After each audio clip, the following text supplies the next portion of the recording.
महादेव को अगर एक शमी का पत्ता दशमी के दिन समर्पित कर दिया जाता है तो जिंदगी में कभी बेभव और धन की कमी नहीं आती। उसी तरह होती विजयदशमी पे हमारे यहाँ शमी के पत्र की बड़ी पूजन का महत्व है। 5 दशमी 5 शमी पूजन कर ली जाती है तो जो भी आपका द्रोही होता है वो आपसे दूर हो जाता है या आपसे स्नेह कर कर आपके करीब आ जाता है। 5 कोई सी भी दशमी पर शमी के वृक्ष के नीचे जाइए, घी का दीपक लगाइए, शुद्ध जल तांबे के पात्र में लेकर जाकर अर्पित करिए।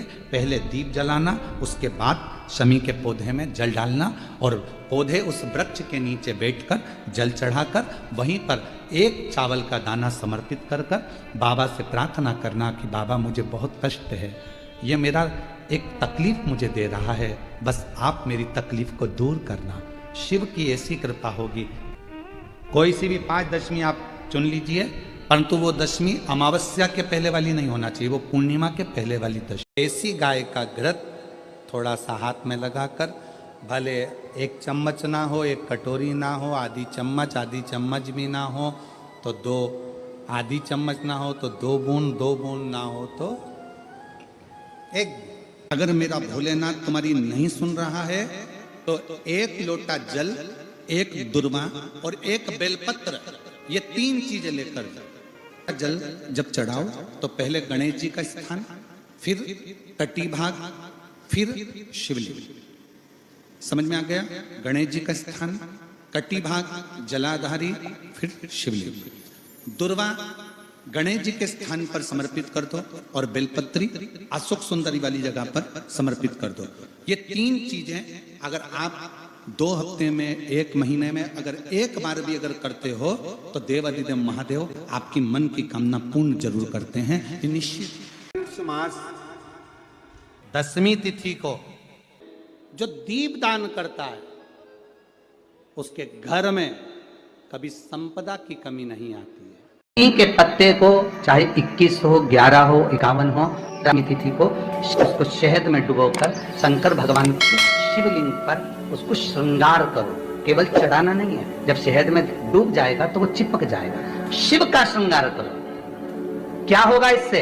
तो लिंग पुराण कहती है, नर्मदा पुराण कहती है, शंकर का जब हम शमी के पत्ते को शहद में डुबोकर श्रृंगार करते हैं, शंकर कहते हैं इसने मेरा श्रृंगार करा है तो क्यों ना मैं भी इसका धन का श्रृंगार कर इसको कर से मुक्त कर दूं, तब कर जा चुका। मात्र दशमी की तिथि के लिए, केवल दशमी। चिड़चिड़ करता है, क्रोध करता है, गुस्सा करता है तो महाराज शंकर भगवान का, श्रंभेश्वर महादेव का नाम लेकर 31 बेलपत्र, जिस व्यक्ति को क्रोध आता है उस व्यक्ति का स्मरण कर कर आखा चावल मतलब सेगे चावल के साथ 1-1 बेलपत्र, 31 बेलपत्र कर कर शिव जी के शिवलिंग पर समर्पित करी जाती है। मात्र दशमी की तिथि के लिए, केवल दशमी, चाहे उजाला की हो चाहे अंधेरे की। कौन से महादेव का नाम लेना है? श्रंभेश्वर महादेव, शिव जी का एक। दशमी तिथि को बेलपत्र, 1 लोटा पानी, 1 जल का पात्र और उस 7 बेलपत्र में भी मध्य की बेलपत्र में बीच वाली पत्ती पर केसर का भाग घिस कर चंदन बनाकर उससे ओम लिखकर और दोनों जो पत्तियां हैं उस पर गणेश जी, रिद्धि सिद्धि और माता पार्वती जी का, कार्तिकेय जी का स्मरण कर कर उस पत्ती पर केसर चंदन की बिंदी लगाकर बाबा देवाधिदेव महादेव को अशोक सुंदरी की जगह पर समर्पित करी और उसी में से 1 बेलपत्र वापिस बाबा से लेकर आइए कि मेरा ये कार्य है बाबा और आपको करना है। लाखों के दुखड़े जो तू हर गया डमरू वाले, फिर मेरे दुखड़ों को देख कर क्यों डर गया डमरू वाले। बाबा तेरे भरोसे पर यह कार्य। शिव से निवेदन कर कर 1 बेलपत्र बाबा की वापिस लेकर आए, उसको संजो कर रखे। 1 लोटा जल, 1 जल का पात्र लीजिए, उस जल के पात्र को लेकर उसमें थोड़ा सा लाल चंदन डालकर बेलपत्री के वृक्ष के नीचे और देवाधिदेव महादेव को चढ़ाना प्रारंभ कर दीजिए। शिव को चढ़ाना थोड़ा सा जल, उसके बाद में 1 लोटा जल स्वच्छ फिर शिव जी को चढ़ाओ। प्रयास करो बेलपत्री मिले, बेलपत्री पर लाल चंदन 3 पत्तियों पर लगाकर लाल चंदन बेलपत्री के वृक्ष के नीचे समर्पित कर कर उसी बेलपत्री के वृक्ष के नीचे का बेलपत्र वापिस लेकर श्री शिवाय नमस्तुभ्यम बोलकर आपकी कामना कहकर भगवान शिव पर अघोरेश्वर महादेव का नाम लेकर आप चढ़ाना प्रारंभ करिए। बाबा आपका कार्य 3 महीने के अंदर पूर्ण कर देगा, सफलता देगा। शिव जी का एक नाम है अघोर।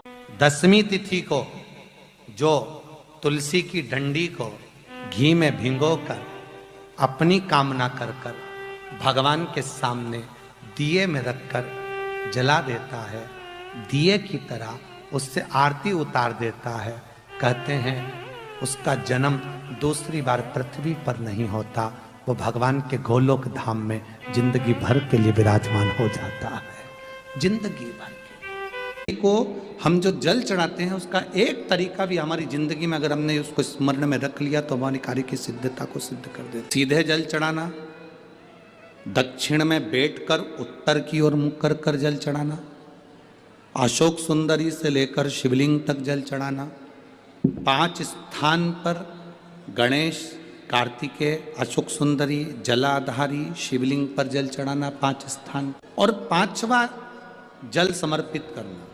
5वां शिव जी को 5 नंबर का जो जल आता है, जो जलाधारी है, ऊपर जिसमें पानी भरा रहता है और नीचे एक एक बूंद टपकता रहता है, जलाधारी में जल समर्पित कर कर उसी जल को बचाकर अशोक सुंदरी वाली जगह पर थोड़ा सा चढ़ाकर उसी में से जल शिवलिंग पर जब हम समर्पित करते हैं तो हम जिस कार्य के लिए जा रहे हैं वो कार्य सफल होता ही है। 2 माता ऐसी है, 2 जगत जननी ऐसी है कि दुनिया का कोई भी व्यक्ति कितना भी टोना कर दे, चाहे दुनिया का कोई भी व्यक्ति कितनी भी विद्या कर दे, चाहे दुनिया का कोई भी तांत्रिक कोई विद्या करने वाला तुम्हारे ऊपर कितनी भी विद्या कर दे, 2 देवी ऐसी है जो उस टोना को, उस विद्या को पलट देती है। 2 देवी ऐसी हैं जो कोई अपने ऊपर अगर विद्या कर रहा है और वो 2 देवी का स्मरण कर लिया जाए, उन 2 देवी का नाम लेकर मात्र शंकर के शिवलिंग के सामने जो अशोक सुंदरी वाली जगह होती है वहां पर अगर इन 2 देवियों का नाम लेकर अगर जल चढ़ा दिया जाए तो किसी ने अगर विद्या करी भी होती है तो पलट जाती है। कोई कितना भी बड़ा तुम्हारे लिए तंत्र मंत्र कर रहा हो वो तुरंत पलट जाता है, एक क्षण नहीं लगता और उनका नाम लेने से ही पलट जाता है। 2 देवी, एक प्रत्यग्रा माता, एक है प्रत्यग्री माता और दूसरी है दंतेश्वरी माता, जिसका काली पुराण में विशेष वर्णन लिखा। और दंतेश्वरी माता का स्मरण यहां तक अथर्व वेद में भी वर्णित किया गया प्रत्यग्री माता का। काली पुराण में तो है, देवी भागवत में भी है। ये जो 2 देवियां हैं, एक प्रत्यग्री माता और दूसरी जम के बोलो दंतेश्वरी माता। ये 2 माता ऐसी हैं, अगर भगवान शंकर का ये शिवलिंग है, ये जलाधारी है, माता पार्वती जी का हस्तकमल, और यहां सामने एक मोटी सी लाइन होती है अशोक सुंदरी का स्थान, इधर गणेश जी, इधर कार्तिकेय जी। जब हम दक्षिण में खड़े होकर, उत्तर में मुख कर कर यहां खड़े होकर जब हम शिवलिंग पर जल चढ़ाते हैं और अपने जल के पात्र को थोड़ा सा आगे बढ़ाकर हम इस स्थान पर, अशोक सुंदरी के स्थान पर, इस यहां खड़े होकर जल चढ़ाते समय इस स्थान पर अपने पानी के लोटे को आगे बढ़ाते हैं और जल को यहां गिराते हैं। प्रत्यग्री माता का नाम लेकर या मां दंतेश्वरी का नाम लेकर जब हम चढ़ाते हैं, आज दिन भर में अगर कोई ने भी हमारे ऊपर विद्या करी होती है वो 2 मिनट के अंदर वो कटकर गिर जाती है और कोई असर नहीं हो पाता। 2 मां, एक मां दंतेश्वरी, एक मां सुंदर लिखा है 10वीं तिथि को जो तुलसी की डंडी को घी में भिगोकर अपनी कामना कर कर भगवान के सामने दिए में रखकर जला देता है, दिए की तरह उससे आरती उतार देता है, कहते हैं उसका जन्म दूसरी बार पृथ्वी पर नहीं होता, वो भगवान के गोलोक धाम में जिंदगी भर के लिए विराजमान हो जाता है। जिंदगी भर के दीप की तरह।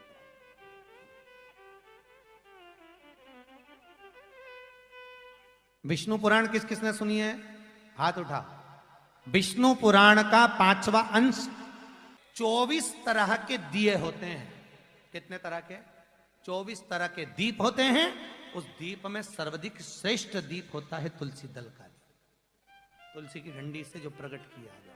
बत्तियों का भी क्रम है, एक लंबी बत्ती होती है, एक गोल बत्ती होती है। होती कि नहीं होती? लंबी और गोल। ये वाला स्पीकर बंद है, बार बार बंद हो रहा है, बार बार चालू हो रहा है, उसको देखिए जरा। बत्ती एक गोल होती है, एक लंबी होती है। गोल बत्ती और लंबी बत्ती में अंतर होता है, बहुत जमीन आसमान का अंतर है, बहुत ध्यान देना इसका। गोल बत्ती किस किस देवी देवता पे लगती है और लंबी बत्ती किस किस देवी देवता पे लगती है, तो स्कंद पुराण और विष्णु पुराण दोनों कहती है जो लंबी बत्ती होती है वो पितरों की जगह पर, पूर्वजों की जगह पर, पूर्वजों की जगह पर, बड़ के पेड़ के नीचे, पीपल के पेड़ के नीचे लंबी बत्ती का प्रमाण है। किसी देवी के स्थान पर, जो देवी की पूजन करते हैं, जगदम्बा की पूजन करते हो, पार्वती की करते हो, लक्ष्मी की करते हो, कुल देवी का स्मरण करते हो, लंबी बत्ती का प्रमाण। और जो गोल बत्ती होती है वो गोल बत्ती का प्रमाण किसी हनुमान मंदिर, राम मंदिर, शिव मंदिर, जितने देवताओं के मंदिर है वहां पर गोल बत्ती का प्रमाण। लंबी बत्ती देवी के स्थान पर इसलिए जलाई जाती है क्योंकि देवी वंश की और लक्ष्मी की वृद्धि करती है, तो लक्ष्मी और वंश बड़ा होना चाहिए, लंबा होना चाहिए। और देवता के सामने गोल बत्ती इसलिए लगाई जाती है कि हमारा मन, ये चित्त, ये वृत्ति आपके चरणों में टिकी रहे और एक दिन हम भी बैकुंठ का वास करें, इसलिए गोल बत्ती लगाई जाती है। एक सहस्त्र बत्ती होती है, करें दर्शन कभी? यहाँ पे माताएं बैठ बैठ के बनाती रहती है 100 बत्ती, 108 बत्ती, 108 बत्ती बनाकर भगवान के सामने। उसका क्या प्रमाण है? कौन से पुराण में लिखा है कि 108 और सहस्त्रावली बत्ती लगाई जाए?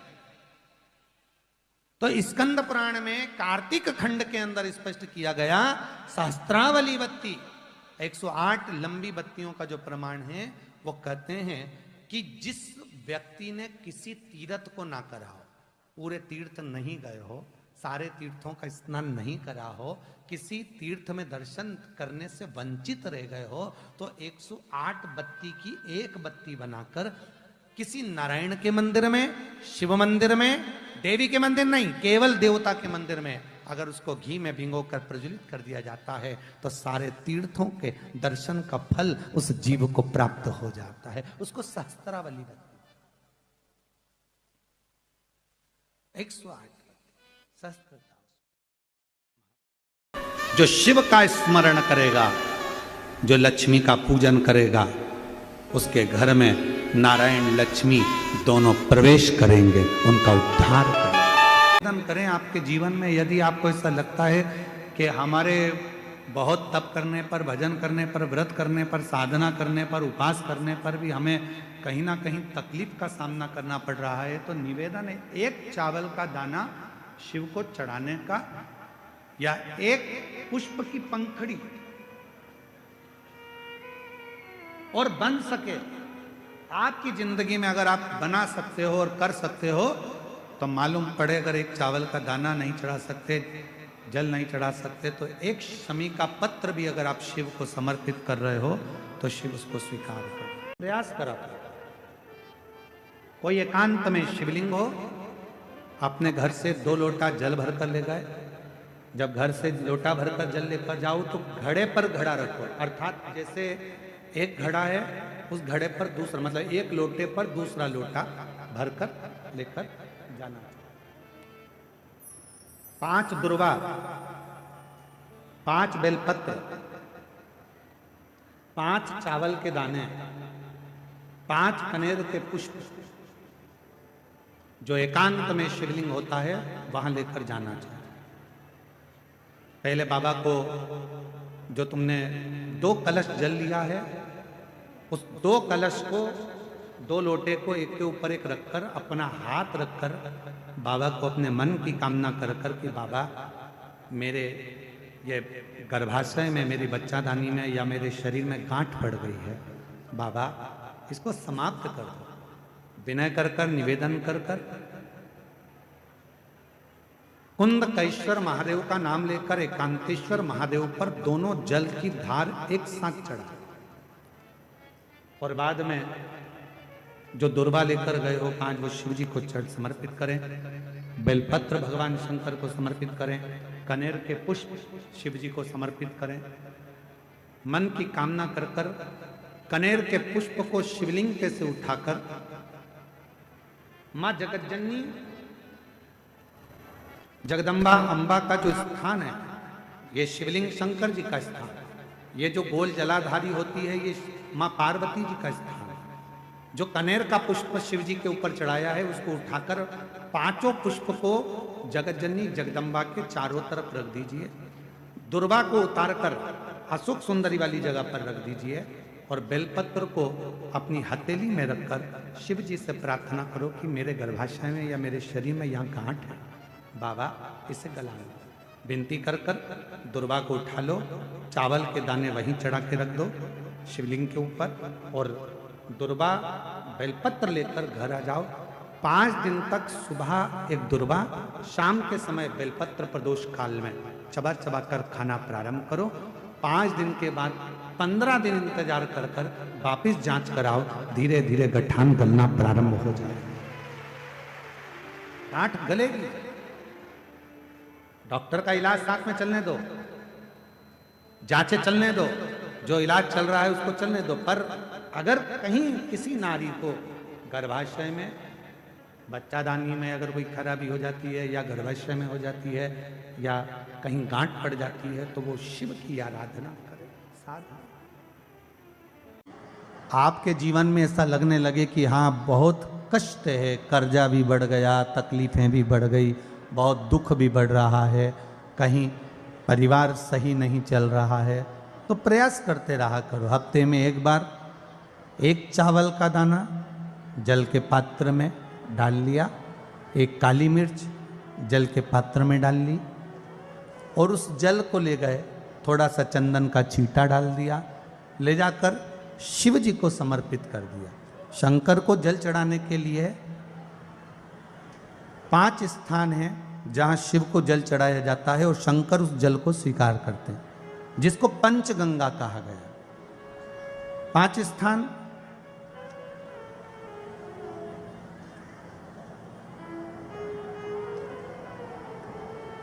अच्छे से समझ लीजिएगा, जब भी शिव मंदिर में जाएं तो ये 5 स्थान शिव को जल चढ़ाने के लिए ये रखा है। शिवलिंग, गोल जलाधारी, ये चरण जहाँ से पानी नीचे की ओर जाता है। शंकर भगवान के 13 बच्चे हैं, 13 की 13 बच्चे, शिव जी का संपूर्ण परिवार, 33 कोटि देवता, 64 योगनियाँ, सब शिवलिंग के आसपास में। आप शंकर जी के मंदिर में जाकर ये कभी ना विचार करना कि पार्वती जी को ढूंढना पड़ेगा या गणेश जी को ढूंढना पड़ेगा या कार्तिकेय जी को ढूंढना पड़ेगा या भैरव को ढूंढना पड़ेगा। हमें शंकर के मंदिर में जाकर किसी देवता को ढूंढने की जरूरत नहीं है। जहां शंकर भगवान का शिवलिंग रखा हुआ है वो माता जी का हस्तकमल है, माता पार्वती जी का स्थान है। जहां शिवलिंग रखा है वो शंकर भगवान है। जहां जलाधारी है उस जलाधारी के पास में जहां पानी बहता है बीच में अशोक सुंदरी का स्थान है। जहां से पानी बह रहा है उसका राइट भाग वहां गणेश जी का स्थान है, लेफ्ट भाग कार्तिकेय जी का स्थान है। शंकर भगवान के ऊपर जो जल गिर रहा है वो शंकर भगवान की 5 लड़कियां, जया, विषहरा, शामलीबारी, दौतली, देव, ये शंकर जी की 5 बेटियां ऊपर हैं। जहां से पानी बहकर उस निकासी से, जहां नाली बनी रहती है, पानी जहां से निकलकर बाहर मंदिर के जा रहा है वो 33 कोटि देवताओं का स्थान है। इसलिए सारे मंदिरों की परिक्रमा हो सकती है पर शंकर जी के मंदिर की परिक्रमा नहीं करते, क्योंकि वो जल जो जा रहा है वो 33 कोटि देवताओं का स्थान है, उसको हम लांघ नहीं सकते। वो स्थान जल चढ़ाते समय आप इसका स्मरण रखें।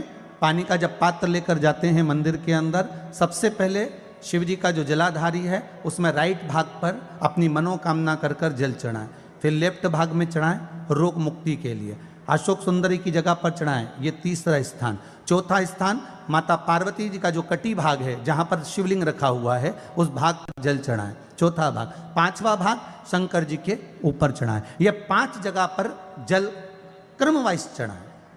आप लोग जाते हो डायरेक्ट जाकर शंकर जी पे जल उंडेल कर आ जाते हो,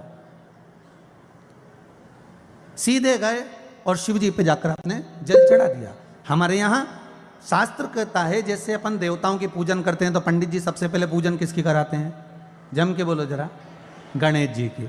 गणेश जी के बाद पूजन कराते कराते कराते कराते कराते कराते आगे के सारे देवता कराते कराते कराते कराते फिर जन पर पहुंचते हैं। आप डायरेक्ट मूल पूजन कराते कराते कराते कराते कराते कराते आगे के सारे देवता कराते कराते कराते कराते फिर मूल पूजन पर पहुंचते हैं। आप डायरेक्ट मूल पूजन पे पहुंच जाते हो।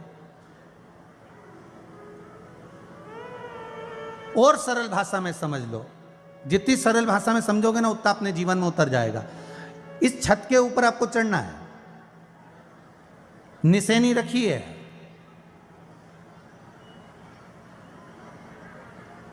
पाए लगे हुए हैं, आप कैसे चढ़ोगे? एक एक पाए पर पांव रखकर चढ़ोगे कि डायरेक्ट पहला पे रखोगे आखिरी पर?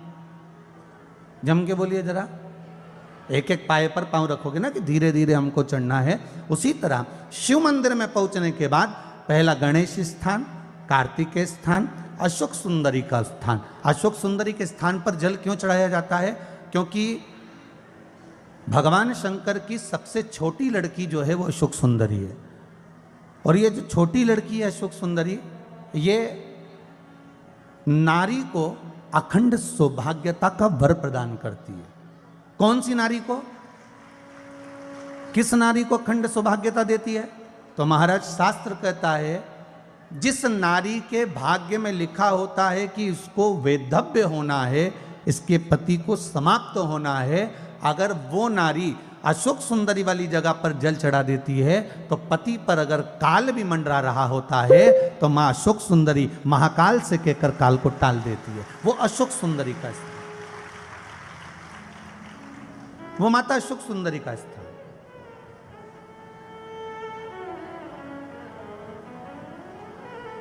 जल चढ़ाने का एक नियम है। यहां जल चढ़ाया, फिर कार्तिकेय बाबा को चढ़ाया, फिर अशोक सुंदरी को चढ़ाया, फिर कटी भाग पर।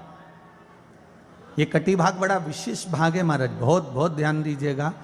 जिस पति और पत्नी में विवाद होकर अदालत तक बात पहुंच गई हो और तलाक तक की नौबत आ रही हो, महाराज उनको जोड़ने के लिए ये कटी भाग मूल होता है। कौन सा कटी भाग? जहां पर शिवलिंग रखा है, जहां शिवलिंग रखा है ये कटी भाग मूल होता है। कहते हैं 5 सोमवार, लिंग पुराण वर्णन कर रही है, 5 सोमवार कटी भाग पर जहां शिवलिंग रखा हुआ है, 3 उंगली में मक्खन लेकर कटी भाग पर मात्र फेर देने पर और उस पर 7 जगह चंदन लगा देने पर पति और पत्नी का संबंध कभी समाप्त नहीं हो सकता, वो जुड़कर ही रहेगा, प्रेम बढ़कर ही रहेगा। कटी भाग का बड़ा बड़ा महत्व है महाराज। शिवलिंग के कटी भाग पर स्वयं मां जगत जननी जगदम्बा अपने हस्त कमल पर भगवान शिव को झेली हुई।